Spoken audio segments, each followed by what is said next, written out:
what to say about FF7 Remake. I'm going to admit, there's something that feels wrong in reviewing a game, especially when the roots of why I love it, the characters and the story, run so freaking deep. And to a time when reviews, at the point I played it, they didn't even really exist. No, not much, bar the odd write-up you might see in a gaming magazine or the odd debate you might see on a derpy-looking internet forum. You didn't really see much. It was a good time, 97, a simple time. A time of lava lamps, Pez dispensers, troll dolls that would later transmutate into today's internet culture, and double denim wasn't a mortal crime. People's opinions about games and FF7 back then stemmed, at least certainly for me, I feel, from a more authentic and organic kind of place, where we seldom dissected titles like they were a game of freaking operation, critically assessing the quality of each individual component, pulling them apart, ripping them a new one, and then articulating to our mates or the rest of the internet concession-filled, watery opinions of a title. Where we want to display our subjective love for something, but we want it to be respected, so we have to give the objective mumbo-jumbo lingo. Identifying where the game was flawed and, I thought the game had a great pacing, for example. A great pacing and energy, but I'll concede the sunken Gelnica felt like unnecessary padding, and the cloud memory sequence was somewhat convoluted. Now, I'm not saying that stuff didn't happen. Back in 97, back with the OG, Square even recently told us that they'd hacked a huge volume of Laguna scenes from FF8, because many early reviews of FF7 complained about the game's confusing trippiness, especially with Zack. So even from OG days, complaints about a convoluted story existed, but from my own rose-tinted memory of that time, we largely just experienced these games and these stories as one whole package. We felt the complete experience. We didn't have the rest of the internet trying to tell us what was shit and what wasn't shit. We made up our own minds, and the reason I'm bringing this point up is because when it comes to FF7 Remake, this first installment of what may be many to come, this first part to me was a tale of opposites, a tale of two sides, a polarity of quality in almost every regard, from combat system to story to music to the direction it's headed. For example, playing this, I had such a pure experience, such a pure feeling that every second I was playing this game, it was this remarkably resurrected feeling that I had as a child, and yet it did far more than just run on the fumes of nostalgia alone. This was all at once a terrible yet magnificent game, incomplete and yet also fully rounded. Something utterly genius, but in the dumbest of ways, a perfect masterpiece, full of flaws. And what do I mean by all of that? Well, as I've been reviewing this game, the different elements, the story, creating insane theories, and also looking at the wider reception this game is getting, it really dawned on me how, again, completely selective you can be with this game. I especially see this with other reviewers of this game, and I won't lie, it triggers me a little. It does. It triggers me a little bit that you can kind of make any point you want reviewing this game. For example, if you want to say this game's character dialogue was cringe and awkward, then yes, you have a cubic fuck ton of examples that you can disingenuously pull from the game, present in a video. We will not submit to intimidation or violence, but work together for peace and prosperity. That's right. That is the Shinra creed. And thus your point is proven, and I've seen people do it. But then you'll be totally ignoring all of the times that this was some of the best, most authentic, resonating, expressive dialogue I have ever seen in a game for real. Whatever came before it was Shinra that pulled the trigger today. Am I right? Some of it was so beautifully done, whether that was from main characters or the bazillion of NPCs done right. There was a realism in the way that phrases or tonality or even swearing. Whether it was to make me laugh or to catch me in the feels, there was something that was so down to earthy about some of the lines. Yet I also see at the exact same time it was anything but real and authentic. It was often wacky and exuberant, hyperbolic, over the top, and even tropey at times. So it was both. It was neither one nor the other, nor both nor either. And then the same goes for visuals. How did it look? Well, it was breathtaking. It had spellbinding environments, mesmerizing facial and body language. The lighting, next level. I loved it. The spell effect details, the real-time lighting, all of it was just a real testament to the meticulous love and effort that Square Enix have put into this game. And yet at the same time, all of those people who decided to dunk the game's review score because of bad and broken textures in the game, they aren't lying. There are some PS2 level poops in there, no denying. If we go to the story as a whole, I'm going to try to make this a spoiler-free review, so I won't say too much about the ending, but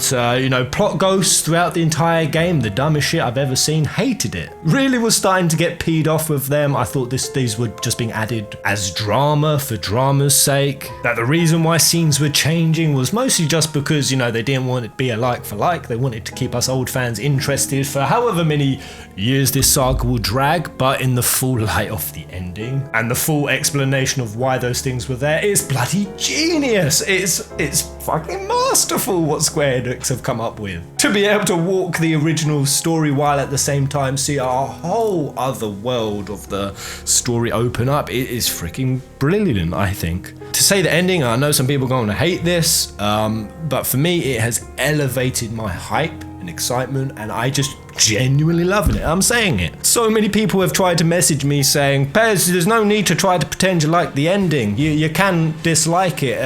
You don't have to fake as if the quality of the ending of this game is an objective standard. And that's just what I've really noticed is, while I know how precious and beloved and opinionated people can be on the subject of FF7, of what should and shouldn't happen, of who should or shouldn't die, of what did or didn't happen, or what was good or what was bad, I really see all of that stemming from a brilliant place. It's a genuine love for the original title, and I love to see that, but it's also this horrible slippery slope where everyone wants everyone else to view the game the same way that they did. They want to see their opinion, their takeaway mimicked and resonated as much as possible throughout the rest of the internet. I mean, that's the nature of why we watch these review kind of videos anyway, to validate our opinions, and it gives us a rush of endorphins when someone agrees with us and awakens our inner salty troll when someone doesn't. But of course you're here for my review, so I'm going to give it unashamedly. I'm going to say that this experience was a clean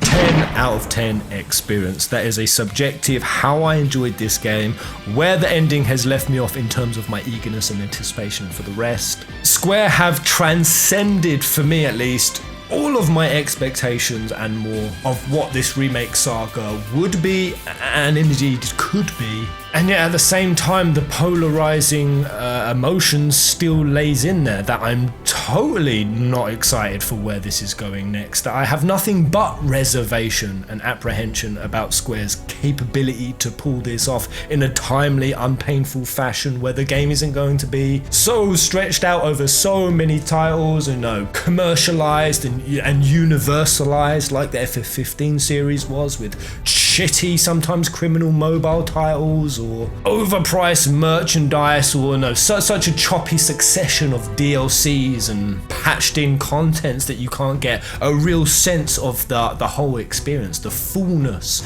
that is FF7. And yeah, just playing up to Midgar, I have my real doubts how this is going to continue. This didn't feel like the entire FF7 story by even a tiny bit, even a fraction. There's still so many more characters and arcs that we haven't even gone on. So the whole thing feels so incomplete, and I've come away feeling incomplete, and yet I also come away feeling really whole from a decent size, I'm like 60 hours in, I think, title that fleshed out and dedicated itself in all the right places to the story elements I wanted to see expanded, But at the same time, again, there was shitloads of padding. I didn't like the padding. I thought going to the sewers again was utterly pointless. Or the way that some of the areas just seemed to drag. The robot hands, for example. I typically don't much like puzzles. So doing that whole sequence just felt as poopy as also what the questing did. But it didn't feel poopy at all. It kind of all was shit, horrible content. Filler content. The quests were just objectively bad. Like,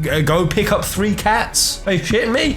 Go slay some rats? This is some level 1 MMO bullshit of questing, or go get the soundtrack for Betty. Just horrible. And yeah, horrible's not how I felt. I enjoyed doing all of those things. I enjoyed the robot hand section because it remixed a theme, a really funny one that I remembered. It was in my nostalgia bank. And even that area, I remember the claw hand from the original game. And the quest, like the cat, it introduced us to Betty, which was important for later part of the story, or even just getting the reward of seeing an old man dance when you collect the soundtracks. This is how you break it down, baby. To me, that felt so worth it. Games somehow seemed to play it off. It seemed to pay off the work that was put in, and it always did it in small, intriguing, cool little ways, whether that was the way it set a character up for a later part of the story, or the way that we was reminded of a piece of nostalgic memory from the old game. For example, climbing the Shinra stairs in this game, they made it longer, lengthier, way more painful. You actually had a stamina bar, so the higher you got, the slower and just more teeth-pullingly painful it got. Another day, another struggle. Climbing stairs, so much trouble. Which, were I a newcomer to this game, I would criticize the living crap out of that section. Yep, Barrett and Tifa's dialogue was so freaking funny. Cloud was sour and dour the way he is, and Barrett starts singing, and I freaking loved it. And it was a brilliant part of the game, and that's where, when it comes to all of these different elements, all of these different sections that you can either call excellent and superb, or you can criticize the hell out of, what I found, and the reason why I love it, is that regardless of which it was, the game was self-aware. It was always aware of what it was doing. What I mean by that is, whether that was a terrible quest being handed out that Cloud would inevitably say, I'm looking for cats. They're friendly, so if you call them, they'll come running.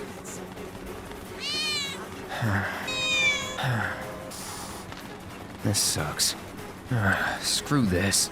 or whether it was Jesse coming away too thirsty and strong, and Cloud calling out saying, are you really that desperate? Or when the story getting really trippy, that you had Barrett just outright say, About that cryptic stuff, which could all be bullshit. The game had this remarkable way of calling itself out. Like, there were these fourth wallish kind of breaks that, just by doing that very simple thing of being aware when it was offering us these shit sandwiches, for no other way to say it, it kind of instantly flipped it to make me enjoy it. Because that's what the original FF7 was. That's what Cloud always was. And even prior to this remake coming out, they said, Cloud, he can be very cringe at times. He can be very lame. We don't want this to be cool, badass, broody Advent Children, Cloud. We want to bring it back to what it was in OG FF7. And OG was a cringy game. It was a weird game. It sometimes had the Cloud, in his polygon glory, stare at the camera and sort of, break the fourth wall. Or just break the standard conventions of storytelling and protagonists. That really was what made FF7 the standout game it was. That boldness and willing to be different is why this game even existed. So when I see Square taking that same approach, taking that same boldness, and instead of just doing the cross-dressing sequences, Cloud going in and getting it from a drunk dad at a rundown clothing store, they went full wacky dancing, balls to the walls choreography, total insanity. And again, even with the ending of this game, so many people complaining we got Nomura'd, or it's introducing KH levels of bullshittery and trippiness. That doesn't make sense, even though in the light of context it kind of really does. But what I'm saying is, that's exactly what the original was. It was a bold, trippy plot that in the early days reviews got complained about, that went down veins and avenues of storytelling that would be very frustrating, even out and out annoying in how confusing they were, and would only much later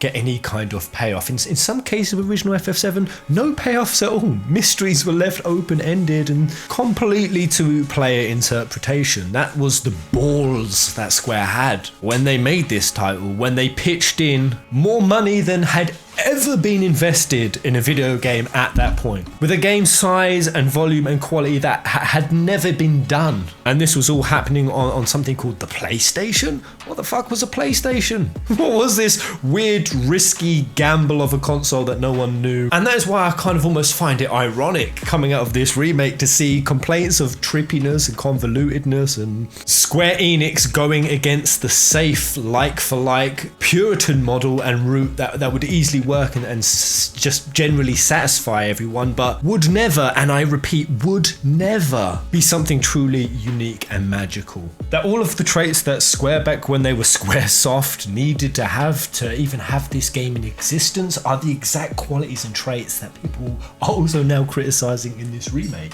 You know, and there's so much heat being thrown at Kitase and Nomura and all these OG FF directors and Square Enix legends, who the only reason they made the game that they did was because they had a desire and an urge to create something truly out there and different. And now, 25 years on, we want them to all just sit on their laurels and produce something that we want, something that's safe. Or shall I say, this is what some people want and are complaining about. Just sit down, shut the fuck up, give us what we want, and don't be too daring. And that is why, being completely honest, I love the ending. I love that they've changed it up and they've been this bold with it, because this harkens back to what OG FF7 was to me. It was something different, something out the box, something that was taking risks and could go in any number of directions, which at that young age point, that less critical version of me, I was willing to just sit there and let the experience happen. Just let it flow over, trust the process, because that's what I feel is really hitting up with this new remake part. It's the last 2 hours of the game. The last 2 hours, of course, are shaping people's views so dramatically. It doesn't matter that the first part, or the first 95% of the game, felt like a faithful retelling with just a few mild hints of change, but by and large it caught the soul and essence, in my opinion enhanced the soul and essence of the original game. But the last 2 hours, of course, changes the context of everything hugely. I mean, there really is no other ending in video game, or a very select few that go this far in just how dramatically it alters the game. I mean, there's not a single line or scene that I've been able to look back that, in the full light view of the ending, doesn't take on a different context and meaning. And the thing that I find genius, even though again time plots and a forced in plot ghost is at face value something really dumb and potentially really risky, but again it's the self-awareness that the game has with what it's doing. So if you go back through the game, there's a genius level of sort of this meta-narrative, these double meanings, this subversive narration and scene setups that take on all these double meanings, or all this foreshadowing or extra layers of possibility that you can place on the interactions between characters or the events of the story. Like, it really does change the landscape of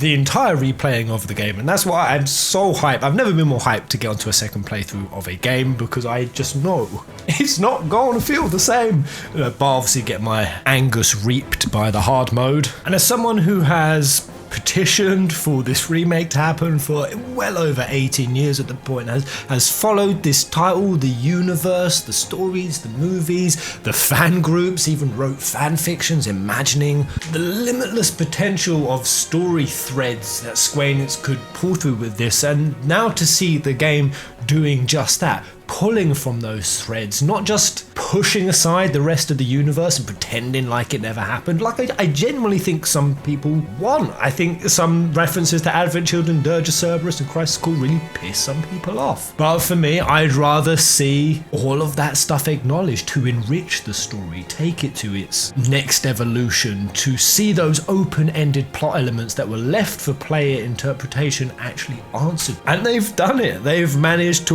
weave all these different threads into this first part of the remake in a way that I felt didn't overpower or undermine any of the original's essence or story or message. And that's why, if what Nomura is saying is true, is that the rest of this remake series is going to continue on the main tracks of the original, but also going off into this other stuff. Brilliant. Sign me up. I'm freaking in, Square.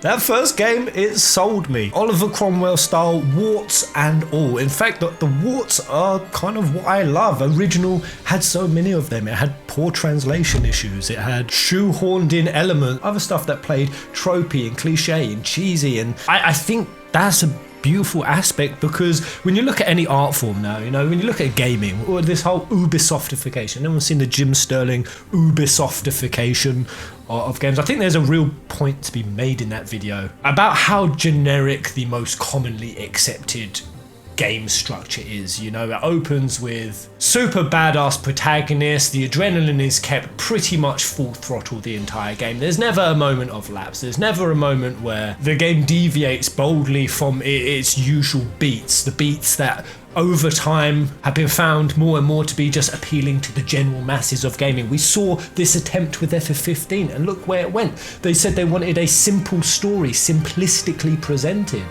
They hacked up the lore of the FF15 story and didn't get bold or daring with it because they thought Westerners were not interested, because to be fair, by and large, they're not, with trippy plots. And it's not even just games that do this. Let's look at other art mediums. Look at music, how the same rinse and repeats of notes and melodies and hooks, get a hook in there every 3 seconds, every 4 seconds. Keep to this kind of formula if it wants to be in any way digestible and appealing to a mass audience. Well, that to me, that is the path that leads to the death of an art form, and that is what I would have been so much more disappointed to see the FF7 remake turned into, to be a watered down, westernized shell of what the original FF7 was. A palatable one, palatable for the masses, but a shell nonetheless. I prefer to see it with its quirkiness, its weirdness, its flaws, its faults. This polarizing character that the game can both look shit and amazing at the same time. OG FF7 looked shit and amazing at the same time.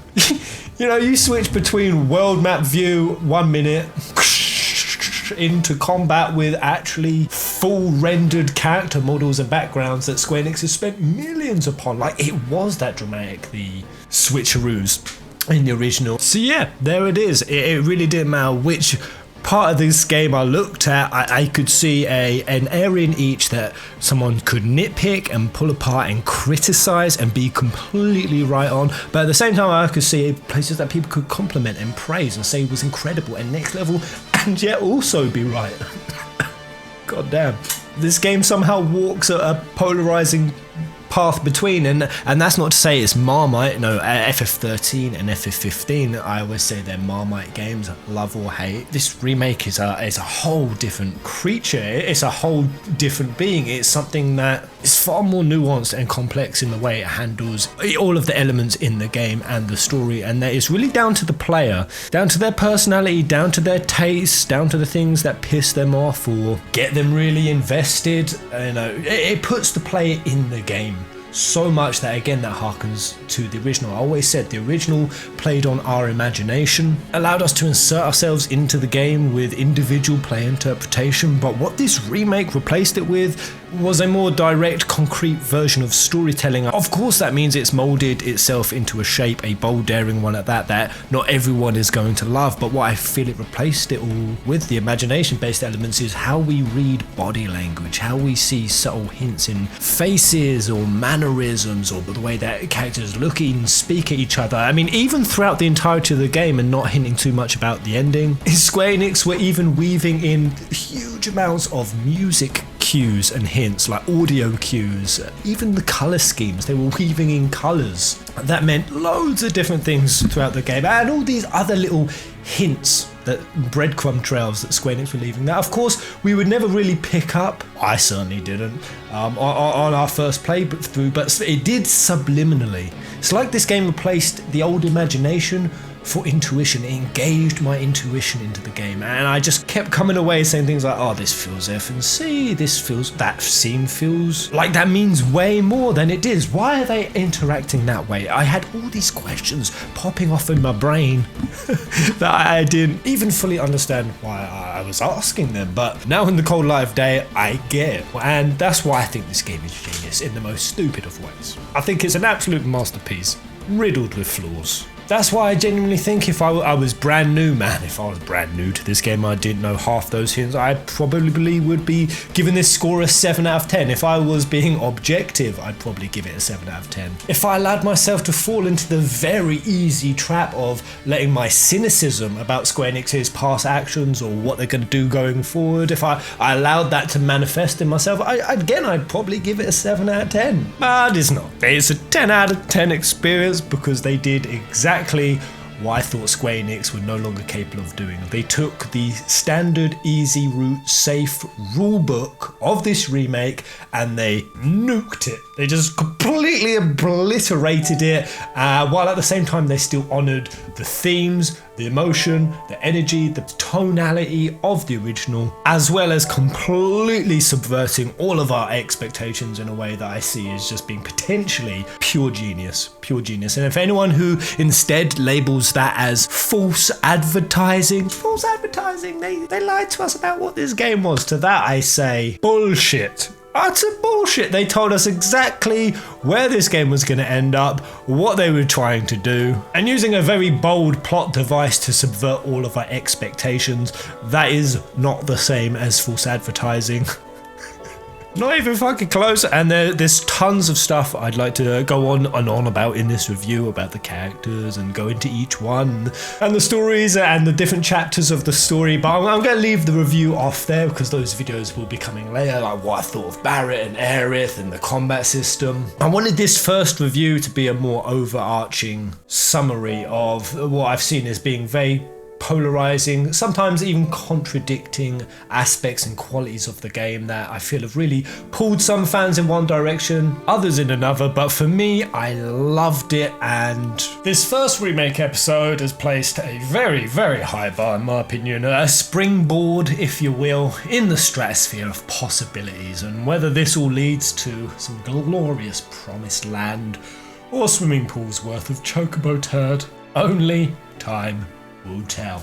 And I will see you on the next plethora of FF7 Remake videos and streams on Full Fantasy Peasant. I'll probably be doing my hard mode second run on Full Fantasy Peasant, my other channel. Just want to let you know, take it easy. Kupo! Fireworks to light up your night sky. In a flash, life and love can go awry. Let me take you higher.